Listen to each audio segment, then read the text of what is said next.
अभी परम पूज्य गुरुदेव के प्रति सभी जगह विनयांजलि हो रही है। हमने परसों विनयांजलि दी संघ में, कल भी विनयांजलि हुई, आज भी विनयांजलि है।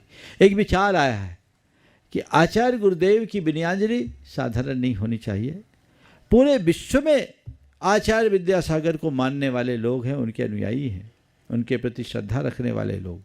आज ही मेरे पास एक संदेश आया सर्वोच्च न्यायालय के एक जस्टिस साहब, उन्होंने अपने विचार भेजे, आचार्य महाराज के प्रति उनकी जो श्रद्धा थी वो उद्गार भेजे।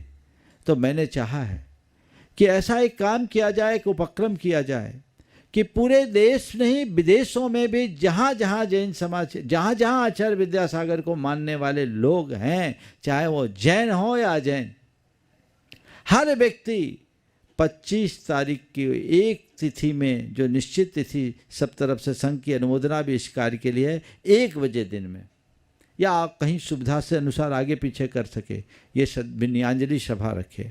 उस विनयांजलि में समाज को शहर के, नगर के, गांव के प्रमुख स्थल पर रखे और वहाँ के गणमान्यों को आमंत्रित करें और गुरुदेव के प्रति अपनी विनयांजलि अर्पित करें, ताकि हम उनके उस गौरव को विश्वव्यापी बना सके। लोगों को लगे कि आचार्य विद्यासागर जैन शासन के कितने, भारतीय परंपरा के और भारतीय संस्कृति के उन्नायक थे। उनके लिए हमें ये बात करनी चाहिए। तो 25 तारीख को जैसे हमने संयम स्वर्ण महोत्सव में एक साथ पूरे विश्व में उनके प्रति अपनी श्रद्धा अर्पित की, तो ये विनयांजलि दिवस के रूप में 25 तारीख को पूरे देश भर के लोग और दुनिया के लोग, जहाँ जहाँ के लोग सुन रहे हैं, अपने अपने स्तर पर करें। अगर आपने विनयांजलि कर भी ली है तो 25 तारीख को पुनः हमें करना है, ये प्रयास करें। और यहाँ भी उस दिन शंका समाधान का जो कार्यक्रम होगा विनयांजलि का ही होगा। जो हमारे साथ रहेंगे वो रहेंगे, जिनकी विनयांजलि हमारे पास आएगी उनको पहले से आ जाने पर उनको भी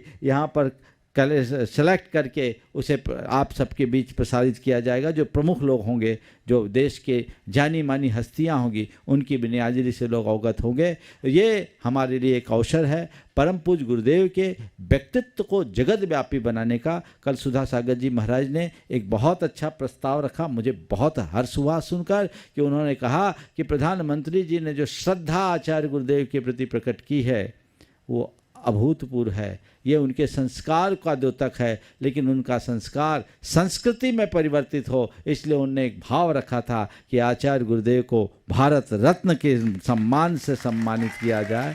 और ये मुझे भी अच्छा लगा और मैं आप सबसे भी कहता हूँ, इसको केवल एक दिन की चर्चा नहीं, इस चर्चा को जीवंत बनाना चाहिए और ऐसा भाव बनना चाहिए कि हमारे गुरुदेव भारत रत्न की उपाधि से अलंकृत हो। यद्यपि वो तो सारे जगत के पूज्य हैं, जगत रत्न हैं, वो रत्नत्रय के धनी हैं, पर उनसे हम सबका मान बढ़ेगा, हमारी संस्कृति का मान बढ़ेगा। उनके उपस्थिति में ये दिया जाता तो मुझे पता है वो किसी भी प्रकार के मान सम्मान को स्वीकार करने वाले नहीं हैं, लेकिन अब ये जो मिलेगा और ऐसा होगा तो जैन धर्म, जैन संस्कृति नहीं, संपूर्ण राष्ट्र का सम्मान बढ़ेगा। क्योंकि किसी संत को ऐसा सम्मान देना, ऐसा संत जो ऋषि कर्म के साथ राष्ट्र कर्म करता हो, जो राष्ट्र के उन्नयन के लिए अपने सर्वस्व को अर्पित करता हो, उसके लिए हमारे देश के कर्णधारों को चाहिए। निश्चित मुझे उम्मीद है कि मोदी जी तक ये बात जाएगी तो वो भी इस पर गंभीरता से विचार करेंगे,